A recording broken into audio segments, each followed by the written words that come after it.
ಈ ಕಾರ್ಯ ನನಗೆ ಗೊತ್ತಿರಲಿಲ್ಲ. ಅವರು ಸುಮಾರು ನನ್ನ ಜೊತೆಗೆ ಈ ಫೋಟೋಗಳನ್ನ ಹಂಚ್ಕೊಳ್ತಾ ಇದ್ರು, ಎಲ್ಲೆಲ್ಲಿ ಕ್ಲೀನ್ ಮಾಡಿ ಹೇಗೆ ಅಂತ. ಫಸ್ಟ್ ಅವ್ರ ಊರಿಂದಲೇ ಸ್ಟಾರ್ಟ್ ಮಾಡಿದ್ದಾರೆ.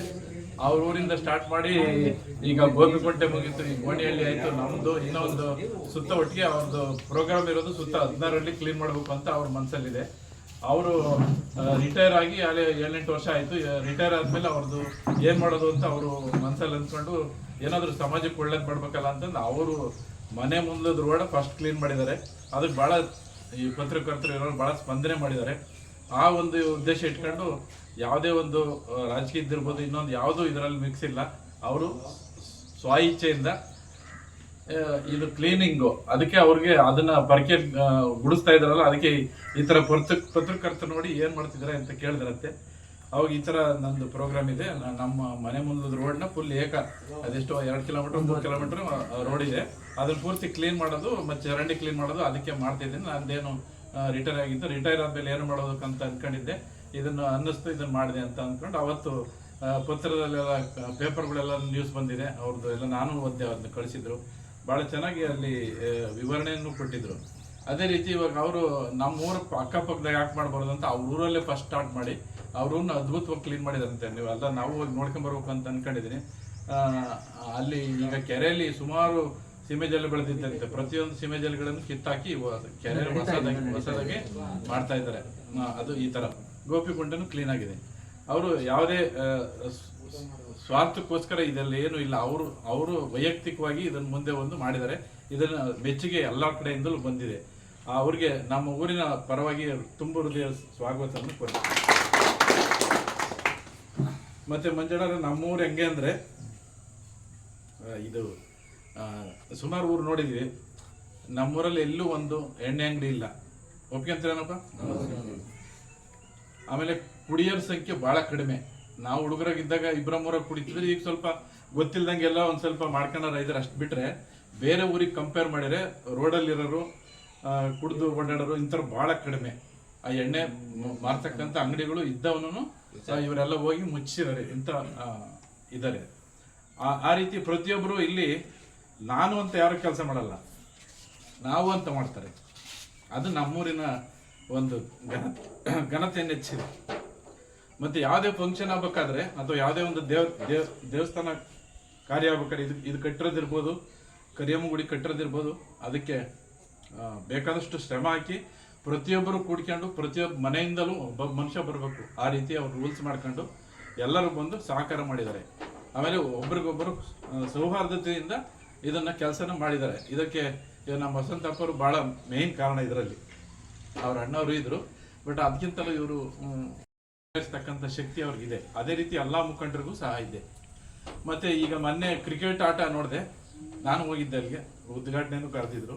ಅಲ್ಲಿ ನೋಡ್ರೆ ಹುಡುಗರು ಎಲ್ಲೋ ಅಲ್ಲಿ ಇಲ್ಲಿ ಪೋಲಿ ಬಿದ್ಕೊಂಡು ತಿರ್ಗೋ ಬದಲಿಗೆ ಎಲ್ಲರೂ ಒಂದೇ ತಕ್ಕ ಕೂಡ್ಕೊಂಡು ಎಷ್ಟು ಸೌಹಾರ್ದತೆಯಿಂದ ಫ್ರೆಂಡ್ಸ್ ಆಗಿ ಅಂಥವು ಬೇಕಾದಷ್ಟು ನಮ್ಮೂರಲ್ಲಿ ನಡೀತಾ ಇದ್ದಾವೆ. ದೇವಸ್ಥಾನ ಕಟ್ಟೋದಿರ್ಬೋದು, ದೇವ್ರು ಮಾಡ್ಬೇಕಾದ್ರೆ ಅಷ್ಟೇ, ಒಂದು ಹಬ್ಬ ಮಾಡ್ಬೇಕಾದ್ರೆ ಅಷ್ಟೇ, ಒಂದು ಘನತೆ ಗೌರವದಿಂದ ಮಾಡ್ತಿದ್ದಾರೆ. ಅದನ್ನು ನಾನು ವೈಯಕ್ತಿಕವಾಗಿ ಅಪ್ರಿಷಿಯೇಟ್ ಮಾಡ್ತೀನಿ. ನಮ್ಮೂರು ಒಂದು ದೊಡ್ಡದು ಹೂವಿನ ತೋಟ. ಅದರಲ್ಲಿ ಹೂವಿನ ಗಿಡ ಇದ್ದಾವೆ, ಹಣ್ಣಿನ ಗಿಡ ಇದ್ದಾವೆ, ಅಂಥ ಒಂದು ತೋಟ. ಈ ಗಿಡ ಅಂದರೆ ಇವಾಗ ಒಂದು ಮನೆ, ಇದೊಂದು ಮನೆ, ಇದೊಂದು ದೇವಸ್ಥಾನ, ಇದೊಂದು ಮನೆ, ಒಂದು ಹೂವಿನ ಮನೆ ಇರ್ಬೋದು, ಒಂದು ಹೂವಿನ ಗಿಡ ಇರ್ಬೋದು, ಇನ್ನೊಂದು ಪ್ರತಿಯೊಂದು ಇಲ್ಲೆಲ್ಲೇನು ಮನೆ ಇದ್ದಾವೆ ಅವೆಲ್ಲನೂ ಹೂವಿನ ತೋಟ ಮತ್ತು ಹಣ್ಣಿನ ತೋಟ.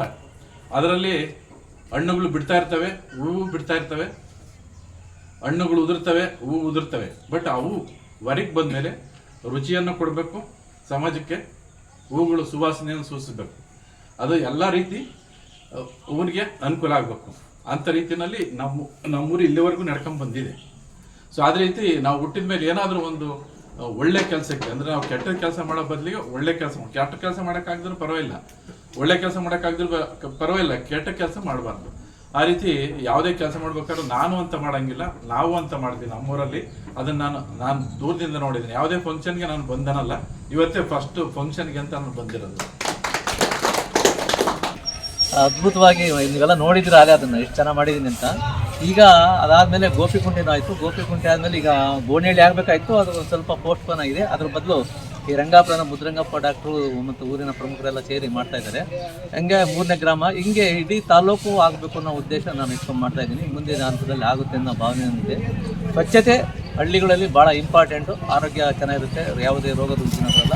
ಅದಕ್ಕೆ ಪರಿಸರನ ಕಾಪಾಡಬೇಕು ಅನ್ನೋ ಉದ್ದೇಶ ಇದು. ಫಸ್ಟು ಹುಲ್ಲೊಡಿಸೋದು, ಆಮೇಲೆ 2ನೇದಾಗಿ ಚರಂಡಿ ಕ್ಲೀನ್ ಮಾಡೋದು, 3ನೇದಾಗಿ ಹಳೆ ಮನೆಗಳು ಕ್ಲೀನ್ ಮಾಡೋದು, ಆಮೇಲೆ 4ನೇದು ಎಲ್ಲ ಗುಡಿಸೋದು. ಇದು ಪ್ರೊಸೀಜರ್ 4 ಹಂತ. ಇದೆಲ್ಲ ಮಾಡ್ತೀವಿ. ನಮ್ಮ ಊರಿನ ಹುಡುಗರು ಎಷ್ಟು ಎಂತೂಸಿಯಾಸ್ಟಿಕ್ ಆಗಿದ್ದಾರೆ ಅಂದರೆ, ಈಗ ಹಬ್ಬ ಬರುತ್ತೆ ನಮ್ಗೆ ಇನ್ನೊಂದು 20 ದಿವಸದಲ್ಲಿ ಕರಿಯಮ್ಮನ ಹಬ್ಬ. ಅಷ್ಟರೊಳಗೆ ಊರು ಹೆಂಗಿರ್ಬೇಕು ಅಂದರೆ ಒಳ್ಳೆ ಸಿಟಿ ಇದ್ದಂಗೆ ಇರ್ಬೇಕು, ಆ ಥರ ಮಾಡಬೇಕು ಅಂತ ನಮ್ಮ ಹುಡುಗರೆಲ್ಲ ಪ್ಲ್ಯಾನ್ ಮಾಡಿದ್ವಿ. ಆ ರೀತಿ ನಾವು ಮಾಡಬೇಕು ಅಂತ ಡಿಸೈಡ್ ಮಾಡಿದ್ವಿ. ಇವತ್ತು ಪ್ರಿಲಿಮಿನರಿ ಮೀಟಿಂಗ್ ಕರೆದಿದ್ವಿ. ಇವತ್ತೇ ಆಕ್ಷನ್ ಮಾಡಬೇಕು, ಇವತ್ತೇ ಶುರು ಮಾಡಿದ್ವಿ.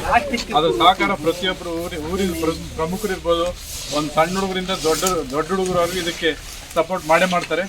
ಇವತ್ತು ಸುಮ್ಮನೆ ಅಲ್ಲಿ ಮೀಟಿಂಗ್ ಬಂದಿದ್ದ ಜನ ಮಾತ್ರ ಸೇರ್ಕೊಂಡಿದ್ದಾರೆ. ನಾಳೆ ಅಷ್ಟೊತ್ತಿಗೆ ಸುಮಾರು ಊರಿನಾಗಿರೋದು 10ಕ್ಕೆ ಇರೋ ಹುಡುಗರೆಲ್ಲ ಬಂದು ಕ್ಲೀನಿಂಗ್ ಪ್ರೊಸೆಸ್ ಅಲ್ಲಿ ಶುರು ಮಾಡ್ತಾರೆ ಅಂತ ನನಗೆ ಗ್ಯಾರಂಟಿ ಇದೆ. ಆ ನಿಟ್ಟಿನಲ್ಲಿ ಪ್ರತಿಯೊಂದು ಊರು ಇದೇ ರೀತಿ ಕ್ಲೀನ್ ಆಗಲಿ ಅಂತ ನಮ್ಮ ಆಸೆ ಇದೆ. ಆ ರೀತಿ ಮಂಜಣ್ಣವ್ರು ಮುಂದೆ ಗ್ಯಾರಂಟಿ ಮಾಡ್ತಾರೆ ಅಂತ ನನಗೆ ಭರವಸೆ ಇದೆ. ಅವ್ರ ಮೇಲೆ ತುಂಬ ಭರವಸೆ ಇದೆ. ಸೊ ಆ ರೀತಿ ಮುಂದೆ ನಡೆಸ್ಕೊಂಡು ಹೋಗಲಿ ಅಂತ ಅವರಿಗೆ ನಮ್ಮ ಊರಿನ ಪರವಾಗಿ ಪ್ರೋತ್ಸಾಹವನ್ನು ಕೊಡ್ತೀವಿ. ಅವ್ರದ್ದು ಏನಾದರೂ ಸಮಸ್ಯೆ ಇದ್ದರೆ ನಮ್ಮ ಕೈಲಾದ ಸಹಾಯನೂ ಮಾಡ್ತೀವಿ ಅಂತ ನಾನು ಈ ಮೂಲಕ ಹೇಳ್ತಾ ಇದ್ದೀನಿ.